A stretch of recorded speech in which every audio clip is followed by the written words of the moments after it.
The Russians have cheated at chess. They've tried every way to avoid me, to avoid giving me a chance for a match, and they have slandered my name. They're afraid of me, and they have been for years. That's the true story. And now you're going to get them? Well, now I'm going to try to get them. I feel that the prestige of this country is at stake. Even this little thing with me and Spassky is sort of a microcosm of the whole world political situation. You always read about, they suggest the two world leaders should sort of fight it out hand to hand or something. This is kind of that kind of thing now we're doing instead of, with bombs, having it out over the board. He has no advisors, no coaches, no manager. He doesn't really trust anyone's advice. In a sense, his most reliable friends are the pieces on the board. And what's the pleasure? What's the moment of pleasure for you? Is it when you see the guy in trouble? Oh, the greatest pleasure. Well, when you break his ego, this is where it's at, yeah. Yeah? Yeah. Really? Yeah.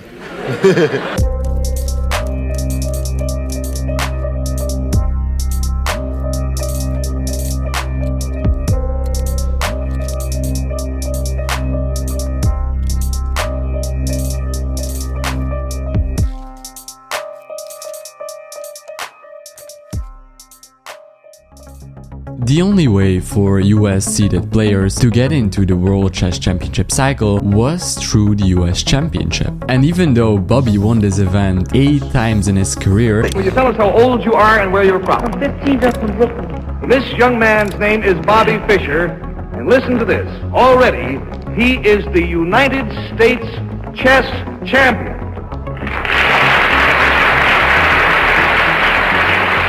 he didn't bother playing after the year 1967. He isn't even U.S. champion now because he refused to play under the conditions laid down by the U.S. Federation. However, Paul Banco thought Fischer should get his spot.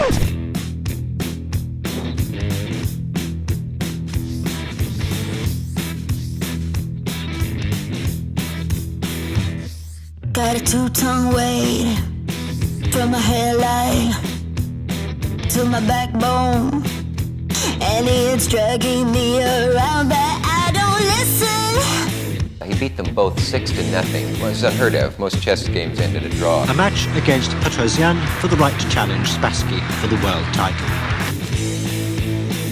Do you have a hunch that you knew he was done before he did? No, we both knew it. Or did you see it on the same move? We both knew it. It was just kind of a heartbreaking loss for him, and he wanted to drag it out. Yeah. Wipe that smile off your face.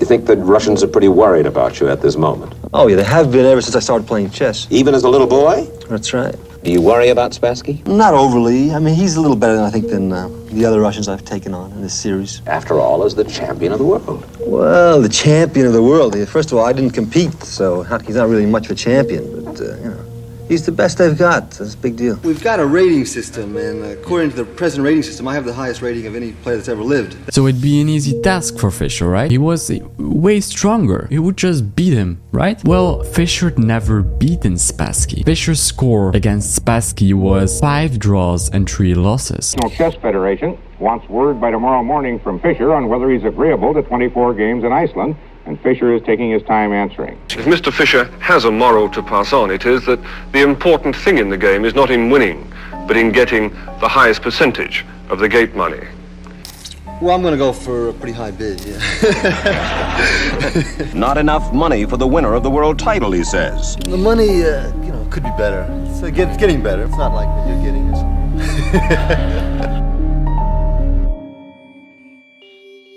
The richest prize for a head-to-head confrontation in any sport but boxing. He raised the prize fund of chess. He put chess on an international map. They've been playing the match among themselves for decades, right? Yeah. They've been playing for peanuts. And people started respecting the game and the players a little bit more. Chess is supposedly amateur over there, although they're all professional, but they want the rest of the world to think it's amateur. And it was not so much that Fischer was money-grabbing, he was a principled man. Fischer was a great fan of boxing, and he was inspired by Muhammad Ali.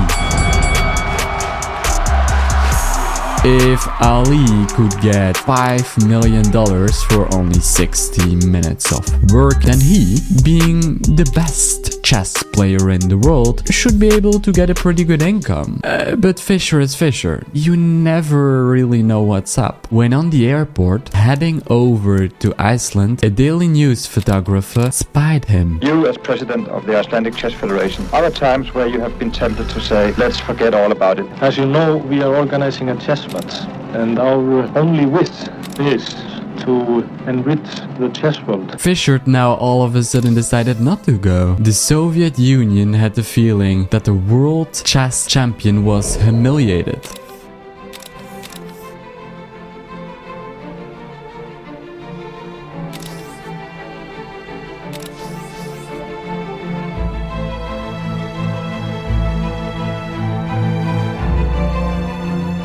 He'd decided to go.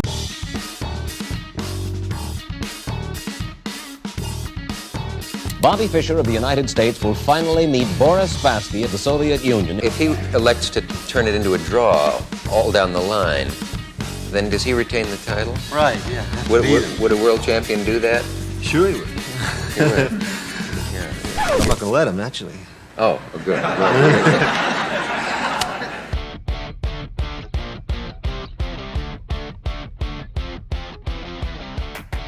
Thousands of chess fans and journalists descended upon Reykjavik, but Fischer, he was nowhere to be seen. The chess clock starts. If Bobby doesn't show up before the time 1 hour has elapsed, he forfeits the game automatically. Spassky plays the move 1 pawn to d4. Well, Spassky is waiting. Right, and waiting and wondering whether Bobby will show or not show. And there's absolutely dead silence in the hall. Spassky is pacing, he's nervous, and... Wait, here comes Fischer, coming on the stage saying that he was caught in traffic. And I think Spassky was visibly relieved. And also perhaps pained. Many people think Fischer played some sort of mental game. And you would come in 12, maybe 15, 20 minutes late, which you have a right to do before you make your move. Isn't that a little bit of a psyching maneuver? Well, I didn't do it on purpose. You didn't do it on purpose? Some people have suggested this was psychological warfare against Spassky on your part. No, I don't believe in psychology. I believe in good moves. Fischer was simply fighting his own inner demons. In the first game, Fischer complained to the arbiter that the cameras made way too much noise. There was cameramen with whirring kind of cameras rather than having them stationary and kind of quiet. Is that something that you consciously think might upset somebody, or is it something the way you feel when you get ready to play? You want everything to be right or what? Well, I want everything to be right. I didn't try to psych Spassky. There was no need to. I'm the best player. And he knew it. Everybody knew it. See, that would psych me right there. I'd say, good, you win, Bob. I mean... Spassky tried to keep his cool, and Fischer eventually played on. A ton of pieces were traded and an endgame was reached, with just a bishop and a bunch of pawns for each side remaining. A virtually symmetrical position, a dead draw, an easy game. We have the first epic moment in the match. Fischer spends a little bit of time here, and he plays bishop takes h2. Now, if I ask you to pause here and say, what would you play here with the white pieces? Of course, you're going to play the move g3. In a completely innocuous endgame, playing the move bishop takes pawn, getting his bishop trapped like that, Boris Spassky took a 1-0 lead in the match.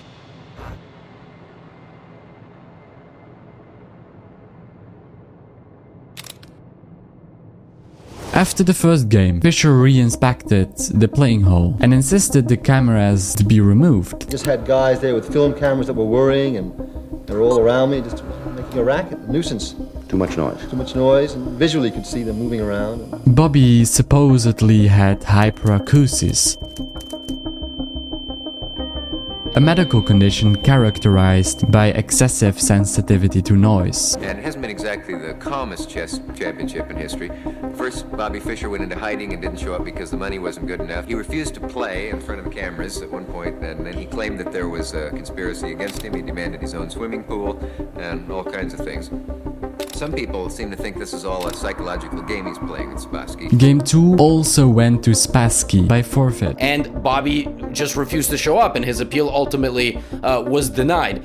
So now he's down 2-0 and ready to just completely leave the match. The championship is a best of 24, with players gaining half a point for a draw. The first one to get 12.5 points is the victor. A comeback simply didn't seem plausible at this point. He was boarding the plane to depart back to the United States before he was stopped by his team and convinced to ultimately come back and play. The only way to save the match was meeting Bobby's demands. Bobby demanded that the third game be played backstage. A change of location, which would only be possible with Spassky's approval. The Soviets warned Spassky. They told him not to give in, not to let Bobby take control with his demands, not to let it become Bobby's tournament. Spassky didn't need to agree with it. He could stick to his guns. Fischer forfeit every single match, and that'd be the end of it. Spassky'd remain his title. Boris Spassky, who, you know, just was a master of equanimity and wasn't kind of ruffled by all of this,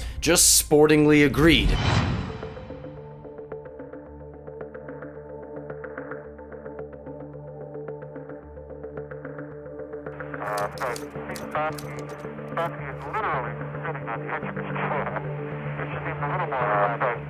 We have C5, and this is known as the Benoni defense. Translated, Son of Sorrow.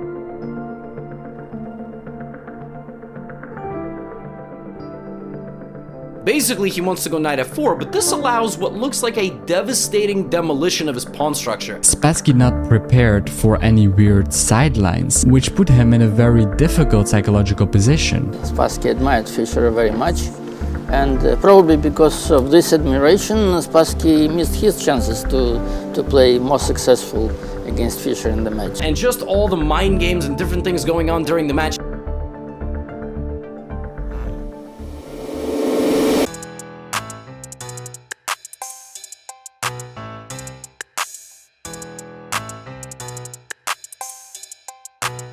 We got queen to c2 here, adding a layer of defense to this pawn, except for the fact that, no, bishop takes a4. Say, what? What about this? No, queen e4, threatening this and this. There's nothing you can do. Nothing you can do. And Boris Spassky, after bishop takes a4, simply resigned.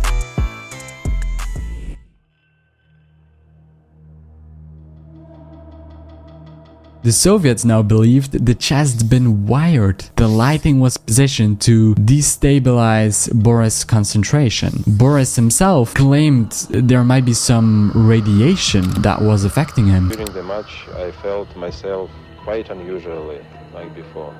So that was a reason to be for myself. I'm not a suspicious man, to become suspicious. That's the moment Boris cracked. When you suspect your opponent of cheating or in any other way receiving outside help, this can only affect your concentration negatively. The Soviets are even beginning to wonder whether the CIA is poisoning Spassky. They check the chairs, they take the light support, maybe the Americans were up to something. All they can find are 2 dead flies. Naturally, no evidence was uncovered and the match continued. Fischer was known for his consistency. He ate oatmeal and a boiled egg for breakfast. The same goes for chess. He was known for his strict opening repertoire. Bobby had 99.9% of games beginning with e2 to e4 with the king's pawn. We have c4. On move 3, a transposition back into the queen's pawn opening. Fischer didn't play his usual game. Bobby deprived Spassky of his mobility, pushed him back, where his pieces couldn't do anything. A beautiful game, a model, the precision was fabulous. Queen to f4 with geometric pressure on h6 and c7, and there's nothing. Black is absolutely dead. This was the best move to facilitate a quick checkmate. When the crowd stood up to applaud, Spassky himself stood up and applauded Fischer. I like that we didn't have direct fighting, direct conflict between us. And even though Spassky wasn't the best player, he was a true gentleman. We have to give him that. After the 6th game, I felt him crumbling at that stage. He came into the game looking a little bit, mousy, and I took it from there,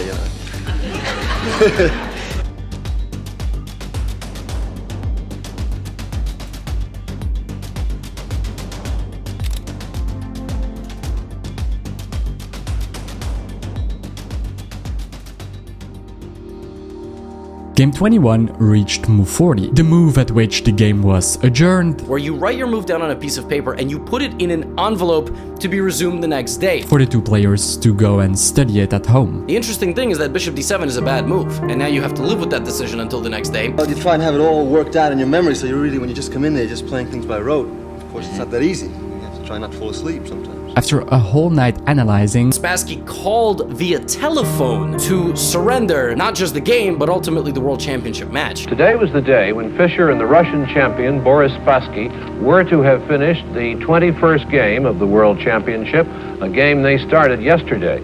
But Spassky, after what must have been an agonizing night spent analyzing his position, didn't even show up to play. They don't have a kind of a sporting attitude. Their attitude should be, well, if he's the best, he should have the title, but that's not their attitude. I used to say I was the best player in the world. Everybody's arrogant, terrible, conceited person. You know? Right. But this is just an obvious fact. You were a prodigy. I was a prodigy, yeah.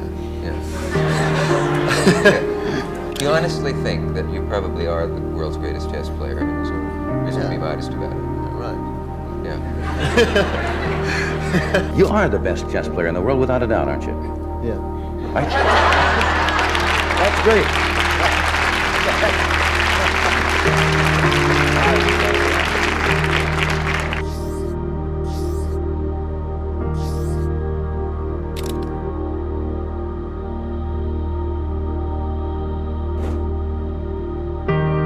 I woke up the day after the thing was over, and I just felt different, like something had been taken out of me. How does it feel now you have the World Championship, you're the best in the world at what you've devoted your life to? How does that feel inside? Feels pretty good, yeah. I mean, my goal now is to play a lot more chess. I feel I haven't played enough chess. Laying down my opponent's king. This symbolically says the king is dead. Not yet, he isn't.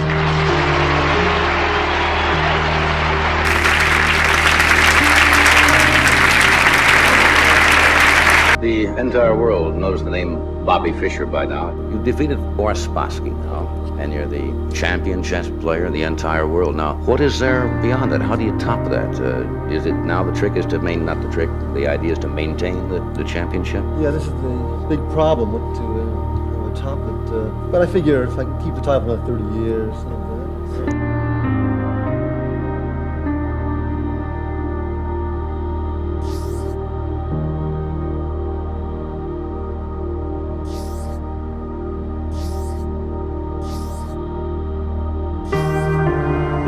In all his battles, on and off the board, he was a true loner. Bobby Fischer trusted no one. Bobby does not like personal questions. He won't talk about his religion. He was born a Jew, now he's a fundamentalist. Nor will he talk about his relatives.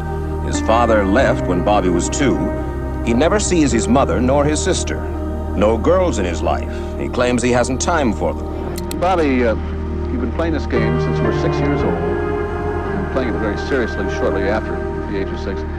Did all this concentration to the exclusion of other activities, did this bother you? Do you think this deprived you of anything growing up? Maybe, yeah, to some extent, yeah. Like what? Well, it would have been better, a little more balanced, yeah. Maybe, a little more rounded, but what can you do? Happy birthday to you. You were worrying about this? Why were you worrying about it? I just don't go. First of all, I don't eat this kind of cake. Second of all, I don't go for these things. All right. Yeah. Should we take it away, please? Yeah. All right.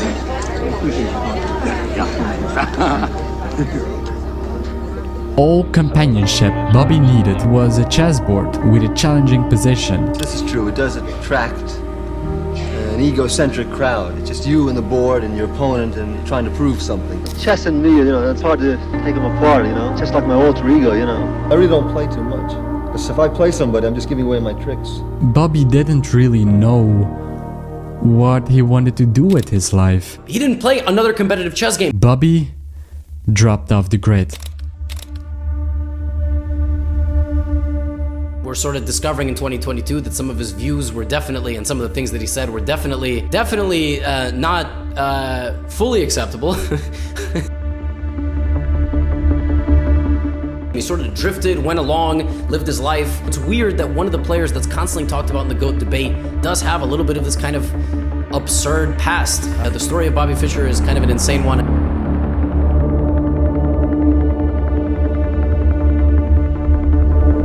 And he never played chess again. In 1995, Fischer's scheduled to defend his world title against Anatoly Karpov, who was kind of like the Soviet prodigy. What's the peak period? For example, when do you think you'll reach your peak in terms of age? Well, I'm different. I mean, I intend to keep playing for a long time. But on the other hand, part of him knew that he could lose, and he didn't want to risk that. First of all, I like to play matches without draws, and they're going to have to increase the prizes if they want me to play. I'm not going to just play for what their minimum prizes are. Has until midnight tonight to decide whether to abide by the international rules of chess or give up his title. I prepared for the match and I was ready to play, but of course I couldn't force Fischer to play. And his proposals were declined by committees. It was close, it was voted upon, but it was declined. He stepped away from the World Championship title. Karpov would later respond, "I think he was unable to cope with his own invincibility. He got more or less scared to sit down and get in front of the board and risk losing. But only he who never plays never loses."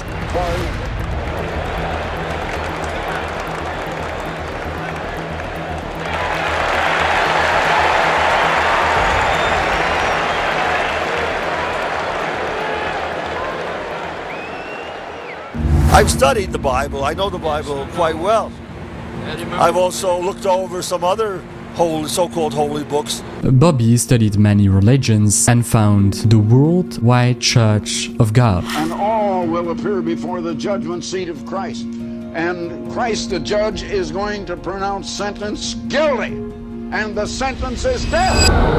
All of the great cities are going to be leveled and destroyed. I'm telling you that a time more terrifying than anything that ever happened is soon going to happen in this world.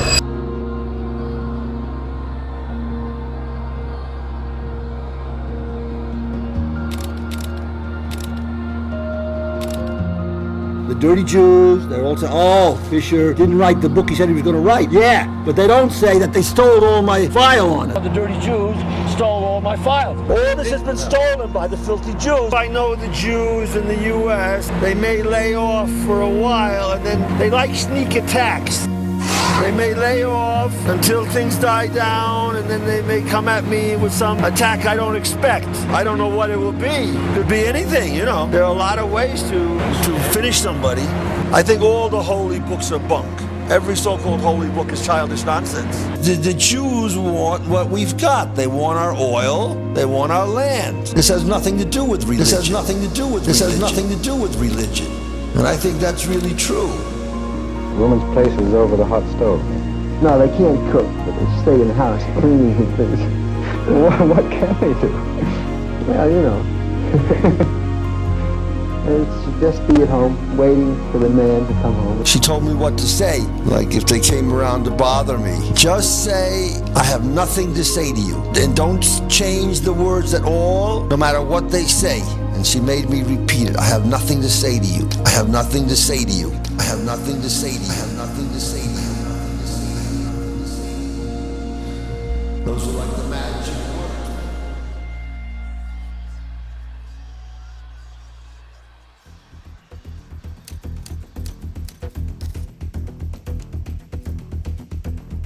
Zita Reiksani, who brought Fischer back to chess. Do you think he's still as handsome now? What do you think? As a result of their meeting, Zita rushed off to arrange Bobby's comeback. A millionaire, a businessman from Yugoslavia, offered to put up a $5 million prize fund. But Garry Kasparov was the official world champion in 1992.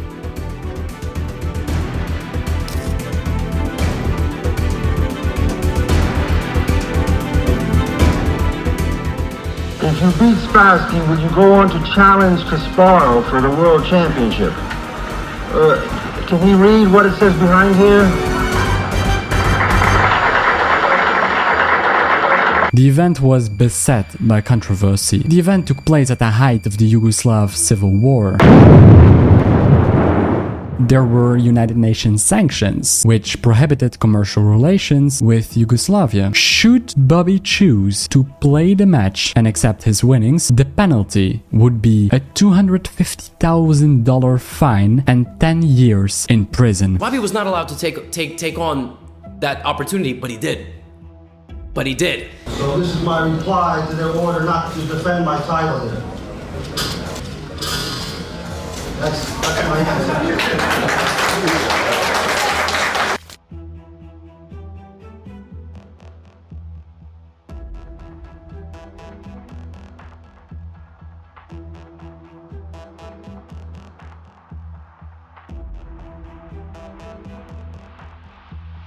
Bobby defeated Spassky convincingly. The score was 10-5. A warrant was out for his arrest. Fischer was unable to return to the United States. Bobby became an expatriate. He took his winnings, stuck it in his waistband, and set up in Budapest with Zita. He was madly in love with her and he proposed to her, but Zita said no, and not much later she took off with another guy. Bobby was heartbroken.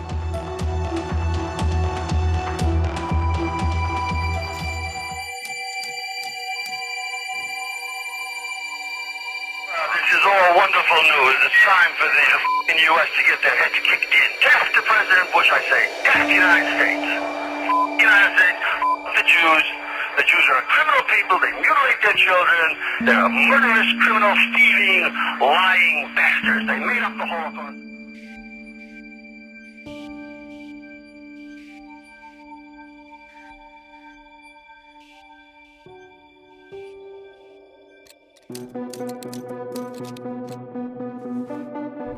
They came into my cell, 10, 15 guards, took me to an isolation room. They were holding me down, and then like this old little Japanese guy says, "You are our prisoner. You will do everything we tell you. Do you understand that?" I say, "Yeah." Then they all let go. Then I punched one of the guards in the face, very hard. And then they were very vicious. They put my hands behind my back. Yeah. Very painful.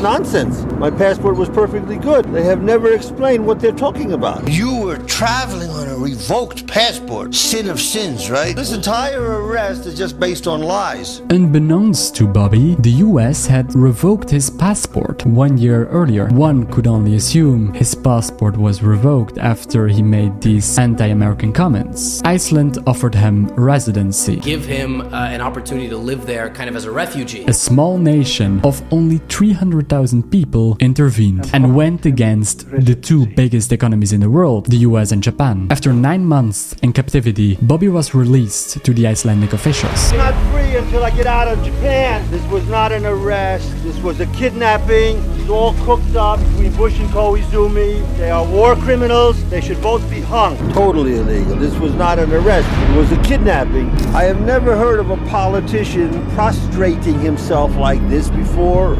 Another politician, openly. You just have a criminal government here. Koizumi is a gangster. He takes orders from President Bush.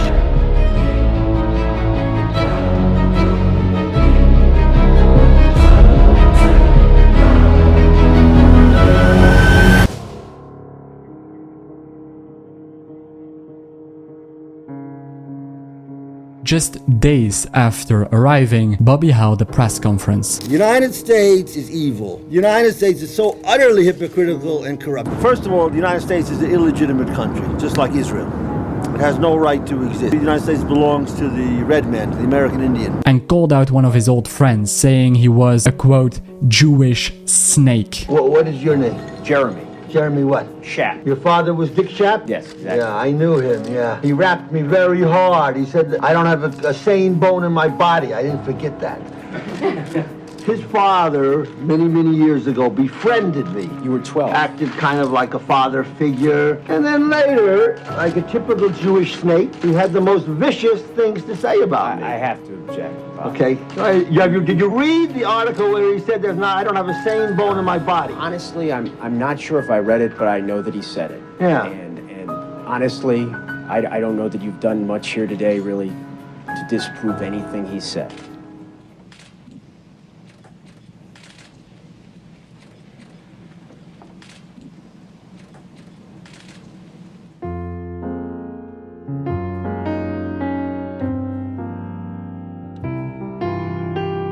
it make people happy? Made me happy. I'm the fastest in the world with this. I don't like to boast, but...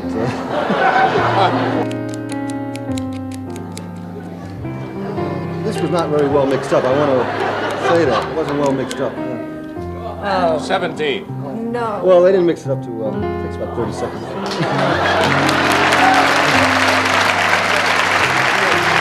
There are no cameras, are there?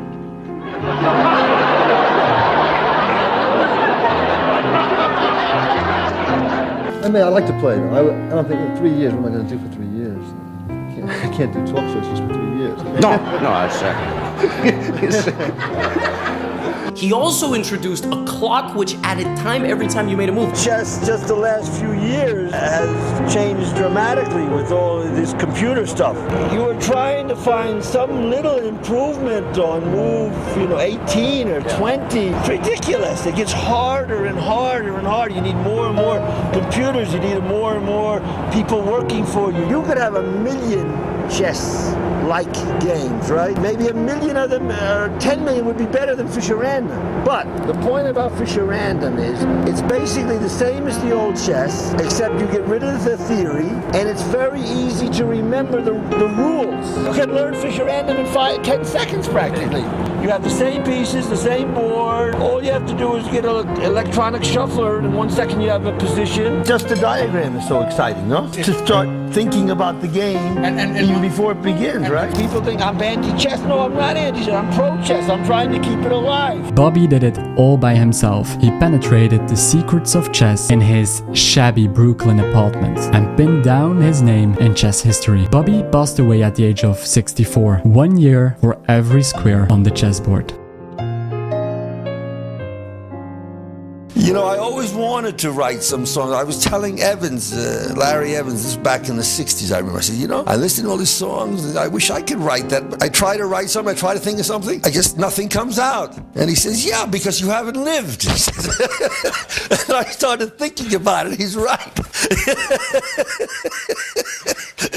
This is true,